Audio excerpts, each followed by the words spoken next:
सोलापुरात आधुनिक IT park उभारून सोलापुरातील तरुणांना सोलापुरातच मोठ्या प्रमाणावर रोजगार उपलब्ध करून देण्याला आमचे प्राधान्य आहे, असे मुख्यमंत्री देवेंद्र फडणवीस यांनी शनिवारी झालेल्या भाजपाच्या विजय संकल्प सभेत सांगितले।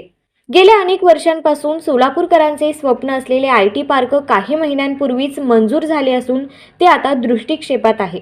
सोलापुरातील उच्च शिक्षित तरुणांना सोलापूर शहरातच नोकरीच्या मोठ्या संधी मिळाव्यात यासाठी सोलापूरकर आग्रही आहेत।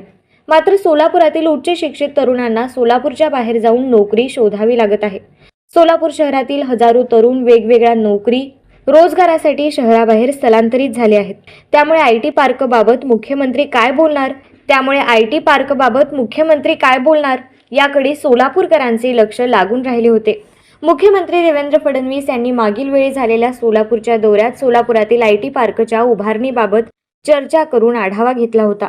शनिवारी झालेल्या सभेत मुख्यमंत्री देवेंद्र फडणवीस यांनी सोलापूरचे चित्र बदलण्यासाठी भाजपा सरकार कटिबद्ध असल्याचे सांगितले। सोलापुरात आधुनिक पद्धतीचे आयटी पार्क उभे करून सोलापुरातील तरुण पुणे, मुंबई, बंगळुरू, हैदराबाद अशा शहरांमध्ये न जाता सोलापुरातच राहून त्यांना रोजगार मिळावा यासाठी आम्ही प्रयत्न करणार असल्याचे मुख्यमंत्री देवेंद्र फडणवीस यांनी स्पष्ट केले। मुख्यमंत्री देवेंद्र फडणवीस यांच्या या घोषणेमुळे सोलापूरकरांच्या आशा पल्लवित झाल्या आहेत। गेल्या अनेक वर्षांपासून रखडलेली आयटी पार्कची मागणी आता पूर्ण होईल अशी चर्चा सभास्थळी जमलेल्या सोलापूरकरांमध्ये सुरू होती।